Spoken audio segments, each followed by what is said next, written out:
At night, James tells Lee and a camp inmate named Jonesy about a plan to escape, but Jonesy refuses, terrified of the Japanese soldiers. To convince him, James shares the story of two men who once escaped the camp without being caught, neither by the guards nor the watchtower sentries. Jonesy explains that they fled through the jungle, exploiting what seemed like a blind spot or a section of cut wires. James keeps pushing and eventually takes matters into his own hands. He slips out of the hut through a small opening, passes the first guard tower, then the second, and manages to crawl through the barbed wire. He successfully escapes the camp and runs deep into the forest. There, he stops at a certain point, turns on a radio, and listens to a broadcast. After that, he sneaks back into the camp and returns to the hut.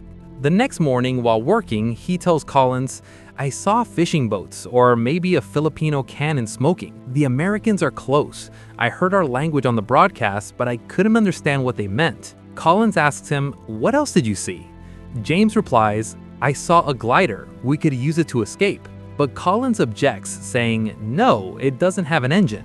The Japanese used it months ago to transport soldiers and artillery. It was practically a suicide mission. No one ever came back." James continues explaining his escape plan, insisting there's a way they can use it. As they're talking, soldiers suddenly arrive and take James to the camp commander.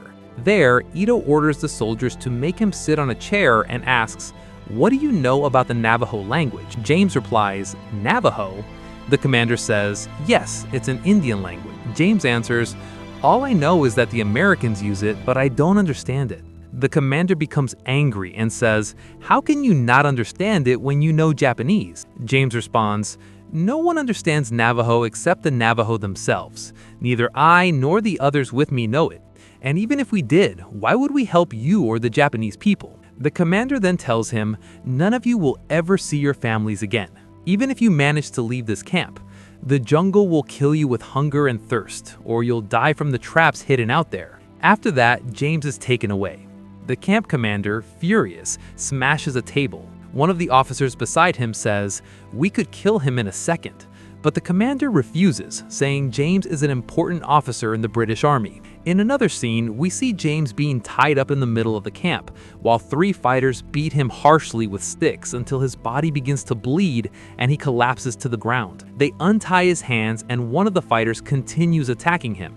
But James gathers his strength, gets back up, and fights the three men, managing to defeat them. The commander, enraged, strikes James on the head with his weapon. In his fury, he then orders the execution of more than 3 British prisoners who were standing there watching. In another scene, we see James suddenly waking up from sleep, and a nurse treating his wounds. She tells him, "You've been unconscious for 2 days." He asks her for her name, and she says, "My name is Teresa." He asks, "Are you a prisoner like us?" She replies, "I'm a prisoner, but not like you. You're very strong, you can face them, but unfortunately, you're not very smart." He asks her for some water.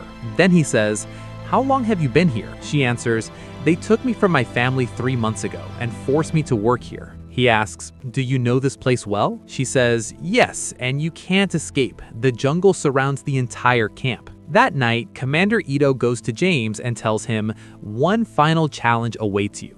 James replies, "If you want me dead, why did you treat my wounds?" As they speak, they suddenly hear a loud gunshot. James says, "The British are coming." Ito responds coldly, "None of you will survive," then leaves him. James returns to the hut where his friends ask about his condition. They talk amongst themselves, wondering why Ito hasn't killed James yet and why he's still alive. Later, James and Captain Collins attempt to escape the camp, but a Japanese soldier spots them. James attacks him. Another soldier hears the noise and comes to investigate. James grabs him and says, "I'm sick of killing. I offer to spare him in exchange for helping us escape." The soldier agrees and lets them pass, but afterwards he alerts the others. Chaos erupts in the camp, and James and Collins are forced to turn back immediately. In the morning, we see them beating Collins. Commander Ito tells James and the others, "Last night he tried to escape and killed a Japanese soldier. I know he wasn't alone. Someone amongst you was with him." James steps forward and says, "I was with him." Ito replies, "I admire your courage." Then he orders a guard to bring a British prisoner and tells James strike him with a forbidden move. James refuses and says, "I won't kill an innocent helpless man." The soldier executes the prisoner instead. After that, 3 fighters attack Collins, but he fights back fiercely, not allowing them to overpower him. When Ito sees this, he becomes furious and withdraws with his soldiers. That night, Ito tells James, "Anyone who breaks the camp's rules will be executed." James responds, "You know what awaits you after this. We are at war and we are prisoners of war." Ito says, "You are in my camp and all the rules here must be obeyed." Then he challenges James to a fight to see who of them will be defeated. Ito stands up and the soldier sees James. Ito begins striking him. James, enraged, shouts, "You're a coward." At night, James and Gabriel, who is Collins' friend, decide to leave the camp to send a signal to Major Sloan. They manage to sneak out and Gabriel begins speaking in Navajo on the radio. An American soldier responds. Gabriel tells them their location and says, "We will send you a bright light signal." After that, they return to the camp. When they enter the hut, they find it empty, so they quickly hide the radio. At that moment, Japanese soldiers storm in, attack them, and tie them up. The next morning, Teresa comes to the hut, unlocks their restraints, and tells James, "Another battle has started. Ito has gone mad. He's killed most of the soldiers." They escape from the hut. The camp is in chaos because American planes have responded to the signal and begun attacking. However, Ito has already executed most of the British prisoners. James, Gabriel, and 2 nurses flee immediately. Meanwhile, Teresa and the other nurse pretend to be sick. A guard from the watchtower comes down to help them, but as soon as he approaches, Teresa stabs him. James and Gabriel climb the tower, and Gabriel tries to send the signal again, while James fires at the Japanese soldiers. They climb down and engage in close combat. Unfortunately, the soldiers kill Collins. Then, James enters the tent where Ito is and tells him, "There's nowhere left to run." Ito throws a sword to James and says they will fight with honor.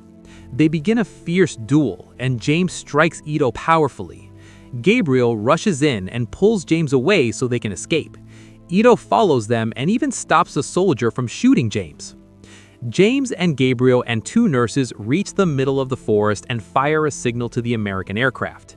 The aircraft detect the signal and lock onto their location. James and the others board a rescue aircraft and request extraction. Suddenly, Japanese soldiers appear, but the aircraft's gunfire kills them. The aircraft withdraws, successfully rescuing them. Then, we return to the present day. James is in a hall asking about Ito. The son tells him, "My father passed away last year." James suddenly strikes him hard, then extends his hand. The son stands up and gives James a small box containing a necklace.